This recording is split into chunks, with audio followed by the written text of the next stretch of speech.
चुनाव कहाँ हुआ? सरकार चुनाव लड़ी यहाँ से, सरकारी कैंडिडेट चुनाव लड़े। 3 तो सरकारी कैंडिडेट थे, 1 विपक्ष का था, 3 सरकार के थे। चुनाव था कहाँ यहाँ से? अब चुनाव उस तरह के कोई चुनाव थोड़ा देश में हो रहे, तो डरा धमका के चुनाव हो रहे। भाई पता कुछ नहीं। यहाँ से हरियाणा में कहते हैं कि उनकी बनेगी बनी दूसरों की, इसमें कहते कुछ नहीं है। बयान जनता से कुछ तो आते हैं, मैसेज कुछ जाता है, और वोट पड़े भाई किसी और को, वोट पड़े सरकार को ही। ये गणित समझ में नहीं आया किसी के भी। महाराष्ट्र से लेकर झारखंड और यूपी विधानसभा का उपचुनाव खत्म हो चुका है। नतीजों का इंतजार हर किसी को है, लेकिन इन चुनावों को लेकर जिस तरीके से कुछ किसान नेता राजनीति तो भरपूर करने की कोशिश की, लेकिन अपनी राजनीतिक रोटियां नहीं सेक पाए, जिसमें बड़ा नाम है राकेश टिकैत का। इसके अलावा बात करें सरवन सिंह पंधेर की, जो शंभू बॉर्डर पर डटे रहे, लेकिन अपनी राजनीतिक रोटियां वो भी नहीं सेक पाए। वो जाहिर तौर पर तिलमिलाए हुए हैं। जिस तरीके से एग्जिट पोल के नतीजे सामने आए हैं, और उन एग्जिट पोल में झारखंड और साथ ही महाराष्ट्र में दरअसल जो चुनाव हुआ है उसमें सरकार बीजेपी की बनने जा रही है, ऐसा दावा किया गया है।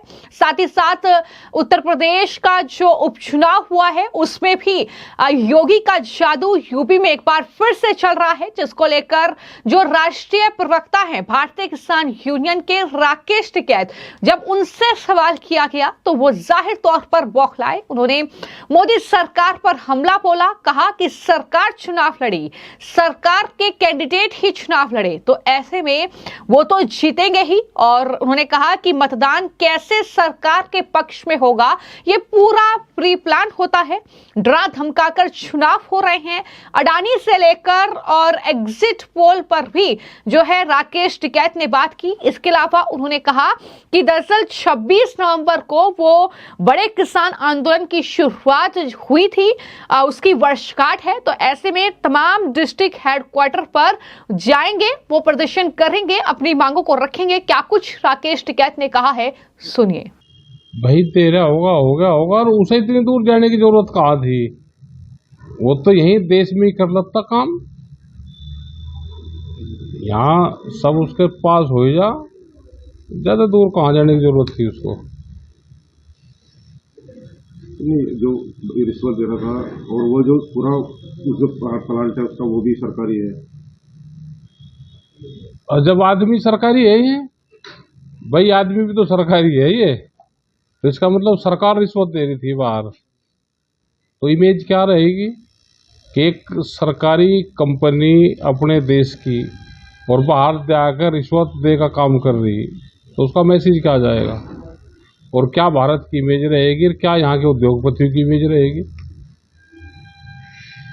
ये सब कल मतदान हुआ है, कई जगह मतदाताओं को रोका गया, पिस्टल तक पानी गई है महिलाओं पर। भाई वो तो सबको पता, रामपुर जैसे क्षेत्र में और जीत हो जाती हो,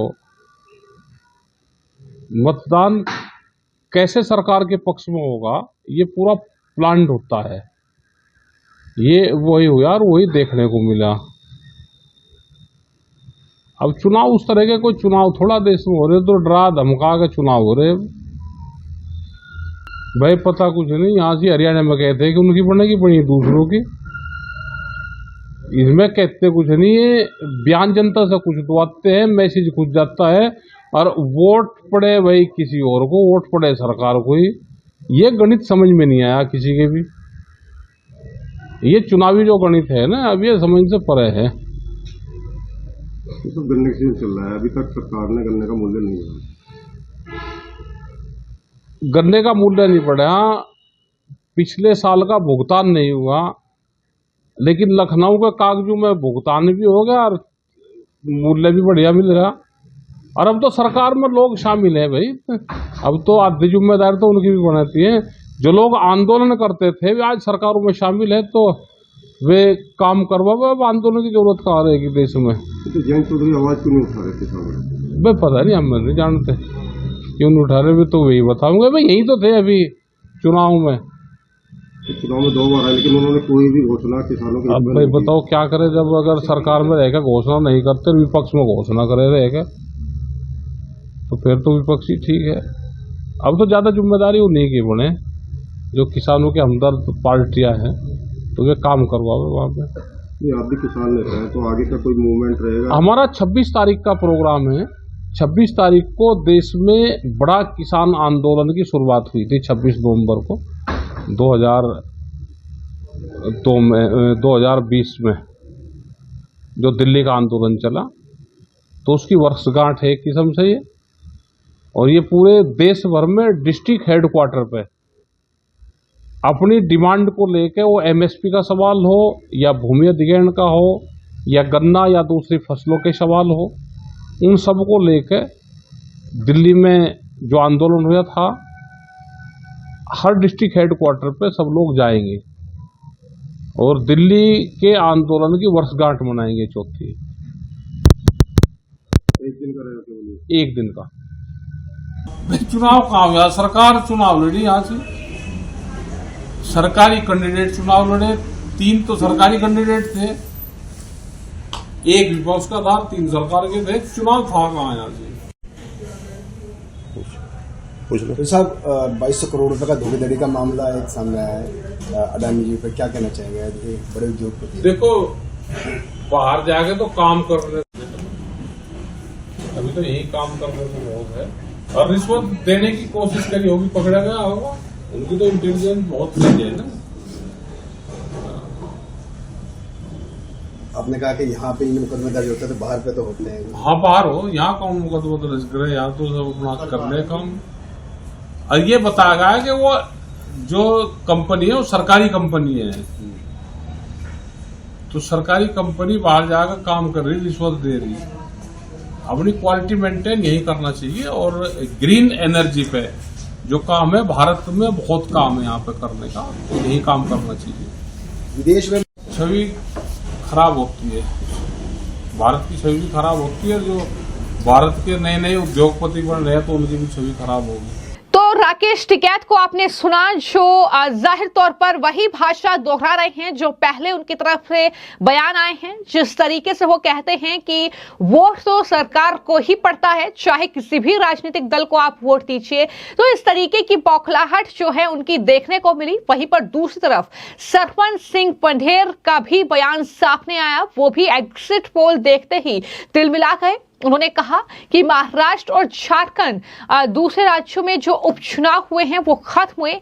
देश की सबसे बड़ी पार्टी बीजेपी है जो दिल्ली में सत्ता में है। आज से मंदिर मस्जिद का मुद्दा भूल जाइए। अब कुछ समय के लिए हिंदू खतरे में नहीं होगा। जब दोबारा चुनाव आएंगे वो अपने हितों को साधने के लिए लोगों को बांटने की राजनीति के आधार पर अपना वोट बनाना शुरू कर देंगे। तो इस तरीके से सरपंच सिंह पंढेर भी तिलमिलाए हुए हैं। उनकी तरफ से भी ये कहा गया है कि कल हम दिल्ली आ रहे हैं, गुरुद्वारे में बैठक होगी और उसके बाद हम 6 दिसंबर को दिल्ली कूच करेंगे। अपनी मांगों को लेकर यह संघर्ष जारी रहेगा। क्या कुछ सरपंच सिंह पंढेर ने कहा है, जरा सुनिए। मैं सरपंच सिंह पंढेर इस समय शंभू मोर्चे से बोल रहा हूं। आज 284वां दिन इस मोर्चे को चलते हुए हो गया है। अब देखिए, जब महाराष्ट्र और झारखंड और अन्य राज्यों में जो बाई इलेक्शन थे समाप्त हो गए, अब हमारी देश की जो बड़ी पार्टी है भाजपा, जिनकी सत्ता है दिल्ली में, आज से मंदिर मस्जिद का मुद्दा भूल जाएगा। अब हिंदू खतरे में कुछ समय के लिए नहीं पड़ेगा। जब फिर इलेक्शन आ जाएगी तो ये फिर जो लोगों को बांटकर अपना मनोरथ हासिल करने की राजनीति के आधार पर अपनी वोटें बनाना शुरू कर देंगे। जिस तरह से हम देख रहे हैं मणिपुर, जिस तरह से मणिपुर जल रहा है, जो वहां के स्थानीय लोग हैं उनका आरोप है पुलिस सुरक्षा बल उनके युवाओं पर, वहां के लोगों के ऊपर तशद्दुद कर रहे हैं और उनके बहुत से लड़के मिसिंग है। और वहां के स्थानीय लोगों का आरोप है भी जितनी मर्जी फोर्स भेजो, क्या और जुल्म करोगे। तो जिस तरह से मणिपुर जल रहा, हम स्वयं प्रधानमंत्री से अपील करते हैं उनकी ओर ध्यान दीजिए। इस तरह से जो आपकी कारपोरेट पक्ष की नीतियां, क्या देश इस तरह से जलेगा? सब पार्टियों को राजनीति से ऊपर उठकर इस तरह का जो मणिपुर का हाशर हो रहा, जिस तरह से इंसानियत शर्मसार हो रही है, बहुत दुखद है। इसी के साथ साथ हम लोग कल नई दिल्ली रकाबगंज गुरुद्वारे में बड़ी मीटिंग करेगा एसकेएम नॉन पॉलिटिकल, और 2 बजे दोनों फोरम पीसी करेंगे दिल्ली में। जो उनका ऐलान है उसके बारे में आगे की बात ब्लूप्रिंट भी रखेंगे। जो 26 का अमर अनशन श्री डल्लेवाल जी का है, और उसके बाद 6 दिसंबर को शंभू मोर्चे से हम लोग जत्था बनाकर दिल्ली की ओर कूच करेंगे, और ये संघर्ष तब तक चलता रहेगा जब तक हमारी मांगे मान नहीं ली जाती। धन्यवाद।